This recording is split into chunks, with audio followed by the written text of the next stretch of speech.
So we know that blockchain transactions are transparent, but the entities related to them are not. So here we have Fury Chain, which helps us to identify the spending patterns, wallet habits, as well as the suspicious activities related to the transactions. Here we can upload our block files.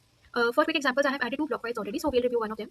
So the first one contains 84 blocks and approximately 340,000 transactions, out of which 95.5% have been tagged. What it means, they contain either of some heuristic triggers that are present during the transaction.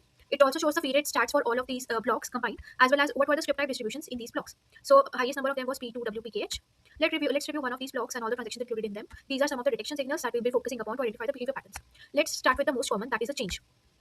So what is the change? In this type of heuristic, it helps to identify what amount of change were returned to the sender's account as UTXO. In this type of heuristic, the change is very large, which means that a very small amount of transaction has been done by the sender, minus the minus fee. So mainly it was a simple payment in which there was a huge change back to the original sender's account.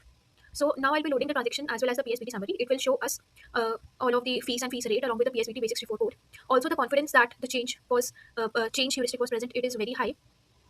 Also, round numbers were detected, which means that there were two round counts, and we can see the total input as well as the total output UTXO values. These are very close. Apart from the fees that was involved and the fee, as we can compute from fee rate, the total amount that was returned back as the change to the sender's account was very large. So let's go back to another type of detection signal, which is CIOH.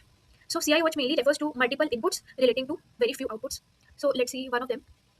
This is an example of a self transfer, which means that the input was sent to the same account as the output. So here change CIOH have been detected along with self-transfer.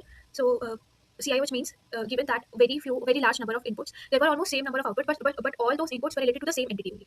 So this is what we can see from the inputs outputs, the total in value or the input value, then the output value along with the fee rate and the PSBT base 64 code. So what does Fury Chain does? Fury Chain takes in block as well as array files, passes the blocks present in those block files and understands the transaction to identify the heuristic triggers that were present in that particular transactions. Then rates them out of those 9 heuristic triggers that I have added for now.